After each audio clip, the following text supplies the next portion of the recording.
નમસ્કાર. ગુરુ આપણને જ્ઞાન આપે. એટલે જ્ઞાન એટલે શું? તો સાદી સમજણ એવું છે કે જ્ઞાન એટલે માહિતી અથવા જાણકારી અથવા કોઈ વિશેષ પ્રકારની આવડત. એ પણ જ્ઞાન છે. તબલા વગાડવાનું જ્ઞાન, સાયકલ ચલાવવાનું જ્ઞાન, હેલિકોપ્ટર ચલાવવાનું જ્ઞાન. આ જ્ઞાન ક્યાંથી આવે? જ્ઞાન વાંચવાથી અથવા સ્વ અનુભવથી અથવા કોઈ શીખવાડે તો આવડે. એટલે આપણે ત્યાં સાદી સમજણ પ્રમાણે ગુરુ આપણને જ્ઞાન આપે. એટલે કે ગુરુ આપણને શીખવાડે, સમજાવે, માહિતી આપે, સત્ય સમજાવે. અને એટલે આપણે ગુરુ પૂર્ણિમાનો ઉત્સવ ઉજવીએ છીએ.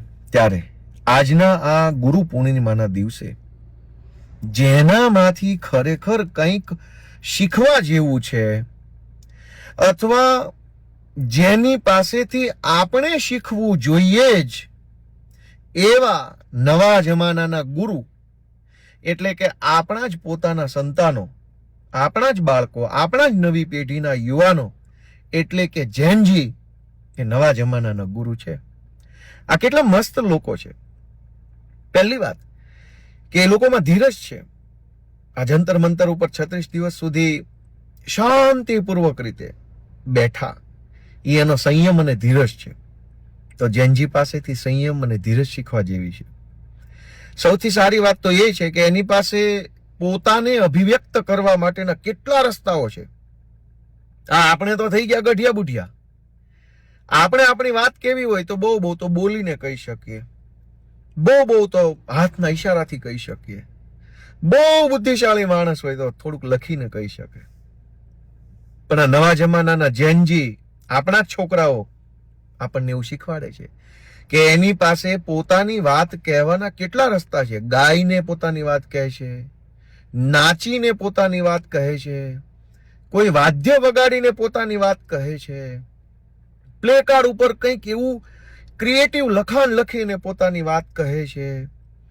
કેટલા રસ્તાઓ છે એમની પાસે પોતાની વાત કહેવા માટે, અને કેટલી અસરકારક રીતે તેઓ પોતાની વાત કહી શકે છે. તો કેટલા સારા છોકરાઓ છે. મારી જેવા અથવા આપણી જેવા લોકોએ તો આ આખી જિંદગી અનેક ગુરુ પુણ્યમો જોઈ, પણ જેનજી જેવા ગુરુ નહીં મળે. કેમ કે એ જોવો, એ વાડામાં નથી બંધાતા. જ્ઞાતિ, ધર્મ, ઊંચ નીચ, ભેદ ભાવ, તું આવો હું સારો, આ ખરાબ, આ કશું જ વાડાબંધી નહીં. એ લોકો બિંદાસ વાડા મુક્ત જીવન જીવે છે. આ હારું આટલા બધી ગુરુ પૂનમ ગયા પછી પણ વાડા મુક્તિ યોજનાનો લાભ તો આપણને ન મળ્યો. હવે વાડા મુક્તિ યોજના તો આપણા જેનજી જ એનો લાભ લઈ રહ્યા છે. અને કેટલા મસ્ત માણસો છે. એ બીજાના જીવનમાં દૂરબીન મારતા નથી. બીજો શું ખાય છે, શું પીવે છે, કોની હારે ફરે છે, કેવી રીતે છુપાઈને શું કરે છે, અને જાહેરમાં શું કરે છે. ના ના ના ના ના. આપણા નવી પેઢીના યુવાનો બીજાની જિંદગીમાં કોઈ દખલ કરતા નથી, અને પોતાની જિંદગીમાં કોઈ દખલ કરે તો એને ચલાવતા નથી.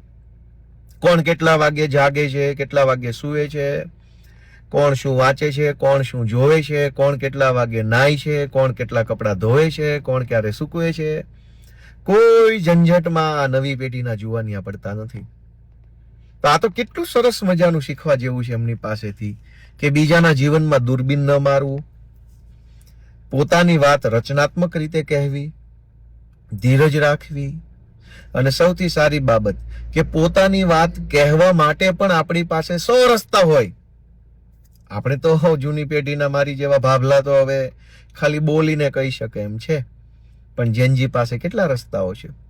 તો આ નવી પેઢીના આપણા પોતાના જ યુવાનો, આપણા જ દેશના યુવાનો આપણને કંઈક શીખવી રહ્યા છે, એટલે કે જ્ઞાન આપી રહ્યા છે કે આ જાતિ પાતિના, ઊંચ નીચના, કાળા ધોળાના, લાલ પીળાના ભેદભાવમાંથી બહાર આવો. આપણા જ યુવાનો આપણને, આપણી જ નવી પેઢીના જેનજી શીખવી રહ્યા છે કે બીજાની જિંદગીમાં માથા મારવાનું બંધ કરો.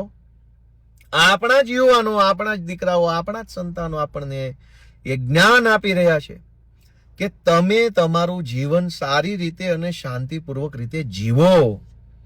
બીજે ક્યાંય તમારે મગજ દોડાવવાની જરૂર નથી. તો આજે ગુરુ પૂર્ણિમાના દિવસે આપણા દેશના સૌ યુવાનો કે જેનામાંથી આપણને કંઈક શીખવા મળે છે, જાણવા મળે છે, વાડા મુક્ત જીવન જે લોકો અત્યારે જીવી રહ્યા છે, આપણને તો આટલી બધી ગુરુ પૂર્ણિમાએ બધું કર્યું, પણ વાડામાંથી બહાર ન આવી શક્યા. હું ઊંચી જ્ઞાતિનો, તું નીચી જ્ઞાતિનો, આ ગામડાનો, આ શહેરનો, આ અભણ, આ ભણેલો, આ અમીર, આ ગરીબ.